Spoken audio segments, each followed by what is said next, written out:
টানে, কিন্তু এর খরচ যুক্তরাষ্ট্রের নাগরিকদের ঘরে ঢুকে পড়েছে তেল, সুদ আর বাজার দরের মাধ্যমে।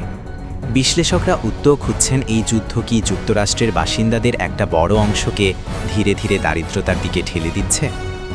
ইরানকে ঘিরে মধ্যপ্রাচ্যের চলমান যুদ্ধে সবচেয়ে দ্রুত অর্থনৈতিক বিস্ফোরণ হয়েছে বৈশ্বিক তেলের বাজারে।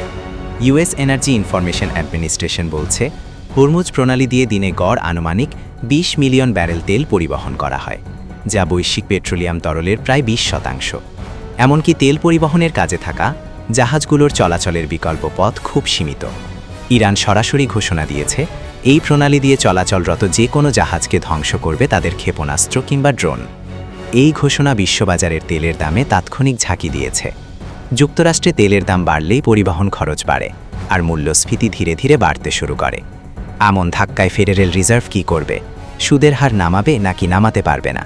বাজারে ইতোমধ্যে হিসেব বদলাতে শুরু করেছে।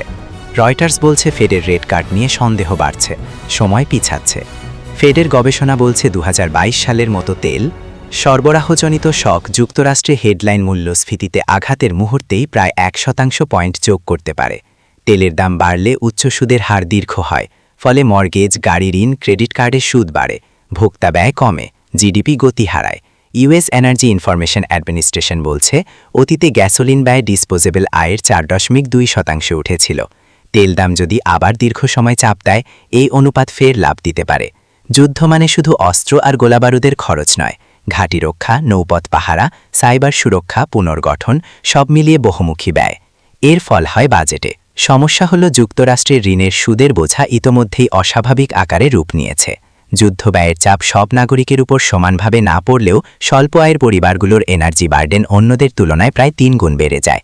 ফেডারেল রিজার্ভের আরেক গবেষণায় দেখা যায়, আবাসিক এনার্জি ও গ্যাসোলিন মিলিয়ে প্রায় ২০% পরিবার সংকটে পড়ে, যার ফলে যুদ্ধজনিত তেল শকে সবচেয়ে আগে চাপে পড়ে স্বল্প আয়ের কর্মজীবী পরিবার, নির্দিষ্ট আয়ের অবসরপ্রাপ্ত এবং জ্বালানি নির্ভর ছোট ব্যবসার উপর।